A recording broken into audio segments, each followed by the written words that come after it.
Kath Roberts, home-based business entrepreneur and coach, providing you with tips, tricks and information to be unstoppable. Let me ask you, have you ever ignored your own intuitive wisdom when making a critical decision in your life? Or perhaps you've had a feeling or a hunch about somebody that's later turned out to be true and you've wanted to kick yourself. Perhaps you've been thinking about somebody and out of the blue they just happen to phone you. Intuition is something that's been used by millions of people around the world to help them with potential accidents and life-threatening situations.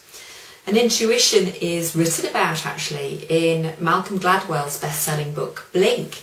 He calls it a process of thinking without thinking, and he then goes on to provide various case studies of people all over the world who've been able to make better and more reliable decisions by this instant thinking and using their gut reaction rather than the overcomplicated analytical considerations that we can all fall into at times. So intuitions are inner guidance, it's our sixth sense.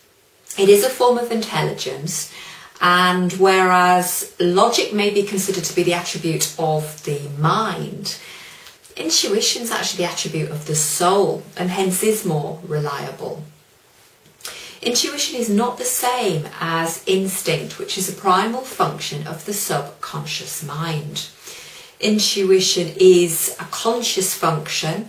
It's highly refined and it's a high vibration, allowing us to feel the energy, if you like, within us and around us. It's our way of observing the world.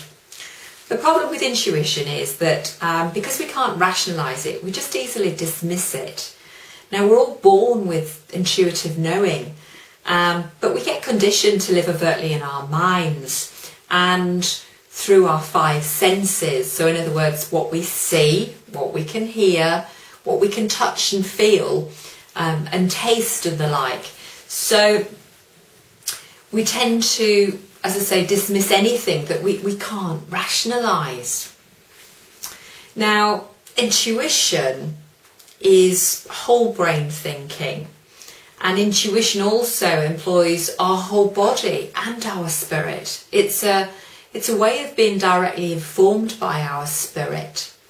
Now, we get these intuitive nudges within our body, if you like. We get tightness in the chest, we get hairs on the back of our neck, we get butterflies in the tummy, and maybe the flash of insight or through our dreams. And this is how we get the gut reaction. Now, what we understand through scientists is that they've now discovered that we actually have receptor cells in the inside of our intestinal walls. And these cells are actually sensory, so they're the ones that are picking up these feelings, which are very reliable.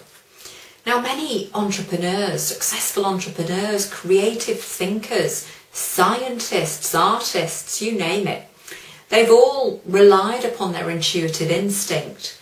So what advice can I give you in terms of being able to tap more into your own intuitive wisdom? Well, the first thing I'd say is you've got to be open to it, and accept that you can't rationalise everything in life.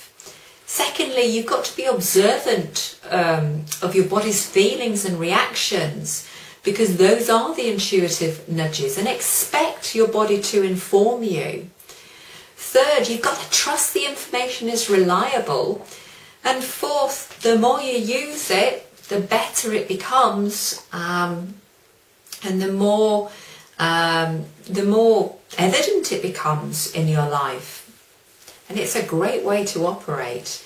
It's a great way to make decisions. And remember, if you don't use it, you lose it.